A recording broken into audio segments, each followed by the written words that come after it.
Nagnakaw talaga na pera eh. Para matapos na ho ang lahat na ito, wala ho akong ginawang masama.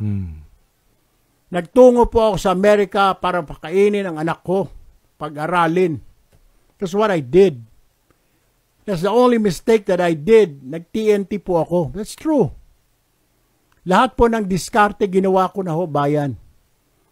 Lahat naman siguro ng ama will do the same thing to feed his family, to feed his children, to give better education to his family or children. Lahat po siguro na ama. Hindi lang po ako. Kahit po yung mga mayayaman dyan na nagrereklamo yung mga bata walang quality time. Because yung ama ninyo, yung mga nagrereklamong bata dyan, working hard para mabigyan kayo ng magandang future. Ngayon po, doon sa mga kababayan ho natin, yung mga mahihirap, yung mga rider, tricycle driver, jeepney driver, CQ, janitor, saludo po ako sa inyo. Why? Kasi po kayo ang lumalaban sa hamon ng buhay araw-araw. And I salute you. Once upon a time, I was like that. Katulad nyo po ako dati noon. Ang problema lang, noong pangapanahon ho na yun, kahit anong laban mo sa buhay, walang patutunguhan. Because you do not have the chance, because you do not have the opportunity. Ang maganda dyan kung lumaban ka talaga ng patas. Yan ang maganda. Hindi ko po ikinahihiya, bayan, na I was once an undocumented alien, na I was once an illegal OFW dahil wala akong papel. Hindi ko po kinahihiya, pero hindi ko po pinangangalandakan. Why? Hindi ko po kinahihiya because yung pinakain ko po sa mga anak ko, hindi ko po ninakaw, hindi ko po iniskam, hindi ko po, wala po akong kaso sa Amerika, wala po nagkaso sa akin. Dito, wala rin po akong kaso. Mga kababayan natin, hindi ko rin po niloko. As a matter of fact, tinutulungan ko pa po. And why is that na ngayon? Walang kredibilidad, walang karapatan magsilbi. Why? Isa lang po akong Pilipino. I'm an ordinary guy. Gusto ko lang po makatulong. Gusto lang po namin makatulong.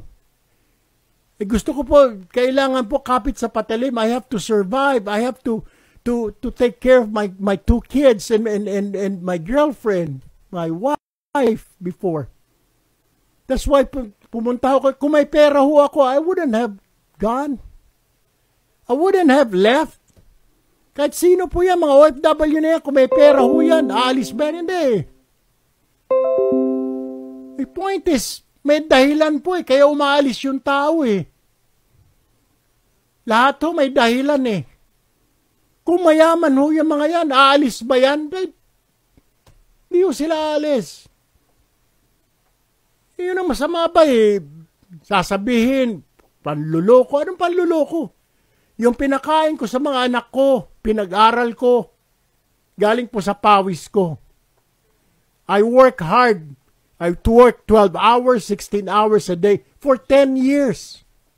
And now you tell me na manluloko ako? Na niloloko ko ang taong bayan? Why? Wala po akong niloko. And I am proud to say na yes, nag-TNT po ako. Gumawa po ako ng diskarte para mabuhay ko po yung mga anak ko. Hindi lang po ako.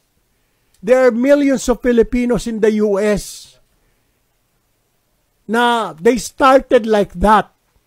Ang difference lang po namin, sila nagpaiwan na doon, nagkaroon na po sila ng papel. Ako po wala. That's the reason, ganun lang ho kasimple yun.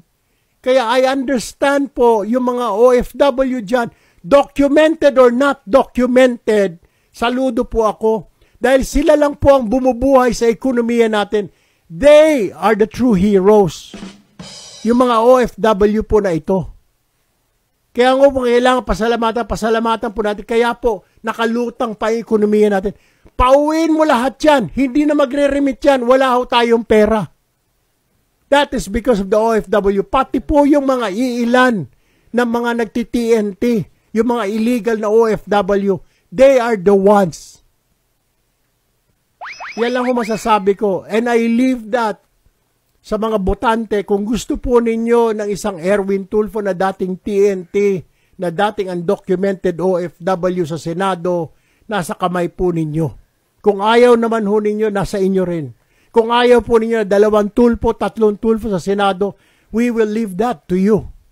The voting public, kayo po yun. But we will never ever leave it to the decision of the few bloggers and paid bashers at mga troll.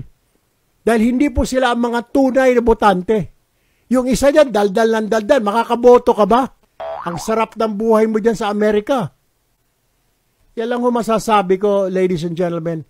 Baby, yan ho yung totoo eh. From the very start, di po kami mayaman. Mahirap po kami. Nakatikim na lamang ho kami ng gandang buhay. Ito po, dekada 90, sinuwerte. At yan po isang dahilan kung bakit taon-taon nagnanasareno ako. Because I thank God. It's not the government who was able to help me. It was God. It was the Nazareno who helped me. Kaya maswerte po ako. E yan po ang totoo. Yan po ang totoo. It was the Nazareno who helped me. Tanungin mo po yan. Nagpapasalamat lahat yan, mga milyon-milyon. Isa po ako doon every year.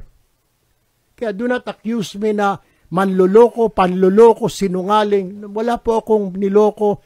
Hindi po ako nagsinungaling. I never lied to my children. I never lied sa kapwa ko. Wala po akong kinuhang pera na in-scam. Hindi ko po niloko ang gobyerno natin or ang gobyerno, yung mga Amerikano, mga kababayan natin. Never. Ang ginawa ko lamang po ay nag-TNT.